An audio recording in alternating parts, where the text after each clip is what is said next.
Hello Alabama friends. Yes, the day Justin Hill signed with Bama, it was a turnaround and Alabama outperformed Ohio State. Have you subscribed to the channel for more updates? Subscribe now. Justin Hill, a talented four-star edge rusher, right in Ohio's backyard. This significant commitment not only strengthens Alabama's already powerful recruiting class but also marks a significant victory against one of its biggest rivals, the state of Ohio. Hill, ranked as the fourth best edge rusher and 58th overall player in the 247 Sports Composite, announced his commitment to Alabama shortly after Caleb Edwards, a four-star tight end, committed. Hill, from Winton Woods High School in Cincinnati, had several elite options available, including Ohio State, Oregon, and USC. The choice of Alabama represents a significant strategic shift, especially considering that Ohio State was widely seen as the favorite in his recruitment. Yes, Alabama's recruiting is very interesting, and if you evaluate this number, Hill's journey in college football is marked by constant and impressive growth.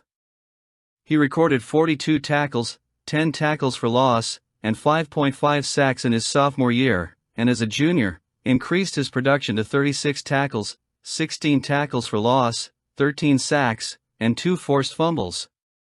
His versatility is evident in his ability to rush the passer, wreak havoc in the run game, and contribute in coverage by deflecting passes, essential characteristics for the jack position in Alabama's defensive scheme. Chad Murphy, Hill's coach at Winton Woods, highlighted the player's rare combination of skills. This hybrid position is hard to find a guy who can do all these things and not have to take him off the field, Murphy said.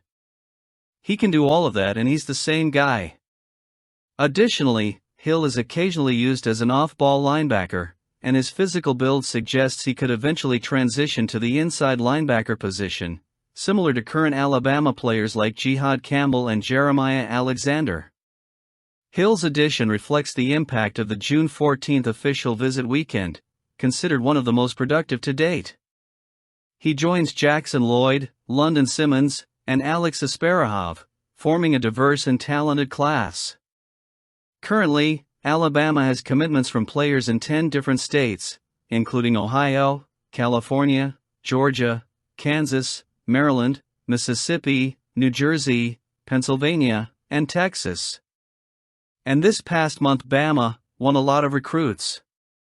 The Crimson Tide has 7 of the top 100 players committed and 18 blue-chip recruits, 4 or 5 stars, tying with the Buckeyes for the most elite recruits in the country.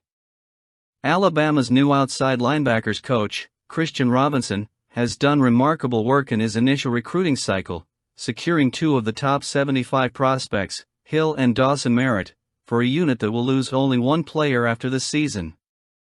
With talents like Keanu Cote, Ihanzi Pierre, Quarusaw, Noah Carter, and Jason Ross, the jack position is emerging as one of the strongest and most promising on the roster. For Ohio, losing Hill represents a tough defeat. Despite securing elite talent from the state, losing such a promising player as Hill, who was at the top of their priorities, is a significant blow. Nevertheless, the Buckeyes maintain an elite recruiting class, with commitments from Zion Grady and Zahir Mathis, both among the top 10 edge rushers. However, Hill's loss to Alabama is a stark reminder of the competitiveness and inherent twists and turns in the world of college football recruiting. And the strength of Alabama is once again demonstrated in this recruitment. Could Alabama defensive coordinator Kane WK seek a head coaching job after the season? Coach movements are always a point of interest and speculation. With defensive coordinator Kane WK's arrival at Alabama, the immediate impact is already being felt in Tuscaloosa. Hired by new head coach Kalen DeBoer, WK brings an impressive resume, but according to recent analyses, he may not stay long at Crimson Tide. Andy Staples, college football writer at On3, highlighted WK as one of the top Power 5 coordinators who could be ready to take on a head coaching role after this season. In a live YouTube broadcast, Staples argued that WK, with his distinguished career and proven leadership ability, is well positioned to be coveted by power conference programs. Womack's career is a testament to his skill and adaptability. After his stint as defensive coordinator at Indiana, where he worked under DeBoer, he took over at South Alabama from 2021 to 2023.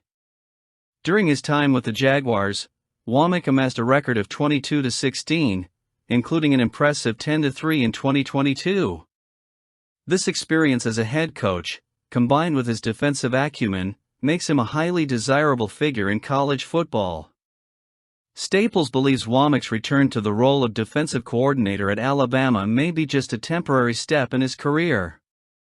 If he does really well at Alabama this year, there will be a lot of interest in him, Staples said, suggesting that a successful season with the Crimson Tide could open many doors for Womack.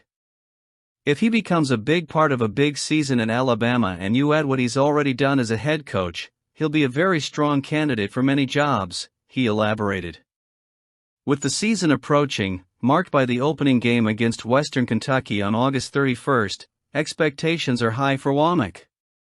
Alabama hopes he can shape one of the country's most formidable defenses. His tactical knowledge, combined with his ability to inspire and develop players, is seen as crucial to Crimson Tide's aspirations this season. Womack's role at Alabama not only strengthens the defense but also serves as a platform for his continued career growth. The Crimson Tide's defense has always been a cornerstone of the program's success, and Womack's arrival is seen as a strategic move to maintain that tradition. Womack's ability to adjust and maximize the potential of his players will be closely tested and watched, not only by fans and analysts but also by other college programs that may be looking for a new head coach. Here's to success for Kane Womack, who could be a standout at Bama. Former Alabama running back Josh Jacobs is poised for high expectations in the 2024 season as his recent transition to the Green Bay Packers marks a new chapter in his NFL career. After 5 standout seasons with the Las Vegas Raiders, accumulating over 5,000 yards and nearly 50 touchdowns, Jacobs has established himself as one of the league's premier running backs.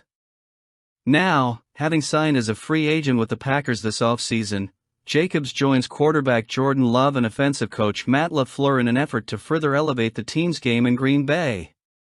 In an interview with NFL Network on The Insiders, Jacobs shared his ambitions to build a lasting legacy and success in his new home. "I can honestly say that as I get older and play longer, I have a real legacy goal," Jacobs stated. "I want to play in big games, be in the playoffs, make a significant run when we get there. That's really important to me." The move to Green Bay represents for Jacobs an opportunity to leave an even more prominent mark, after feeling he didn't fully establish his legacy in Las Vegas. "It's like a fresh start for me," he explained. "A new environment, a new team, new challenges." With the Packers, Jacobs will face the challenge of replacing acclaimed running back Aaron Jones, known for his versatility and impact in the passing game. This season, Jacobs is determined to expand his repertoire, focusing on improving his receiving and pass protection skills, something he acknowledges as crucial to the team's success. "Showing that I can be reliable catching passes and protecting the quarterback will be key," Jacobs emphasized. "It's special when you have a player like Jordan Love leading the way, and I want to be a key piece in making defensive decisions easier." In addition to competitive expectations, Jacobs also appreciates the change to a city like Green Bay, contrasting with the Las Vegas environment. "It's quiet, peaceful," he remarked. "Here, it's all about football, constant improvement. I hope all the hard work I've put in this offseason pays off." The Packers are set to begin their training camp on July 22nd, with the first preseason game scheduled for August 10th. With Jordan Love leading the offense and a talented roster around him, Jacobs is optimistic about the team's potential to reach new heights in the upcoming NFL season. How will DeBoer be in his first year? According to analysts? Let's get to the news. The expectation for Kalen DeBoer's first year as head coach of Alabama is sparking intense discussions among experts and former players, with Greg McElroy sharing his views on what would be a disappointing performance for the Crimson Tide in 2024. But, is it really? McElroy, a former Alabama quarterback, expressed his opinions during a recent episode of Always College Football, outlining that a 10-2 record would put the team in the playoffs, while a 9-3 record would be marginal, and anything below that would be considered unsatisfactory for DeBoer and his team. 10-2, I think, gets you into the playoffs, McElroy asserted. 9-3, you're on the bubble, and anything less than that, I think, would be considered a disappointing year for Kalen DeBoer. Examining the challenging schedule that the Crimson Tide will face in 2024, McElroy highlighted crucial games against teams like Georgia, Tennessee, Oklahoma, LSU, and Missouri. He emphasized the importance of winning key home games and being competitive in tough away matches. When you look at the schedule, Georgia comes to them. They go to Tennessee, Oklahoma, LSU. Missouri also plays against them, observed McElroy. There are some tough games on the schedule. Alabama historically performs well at home, but the question is whether they can win those key home games against Georgia or Missouri.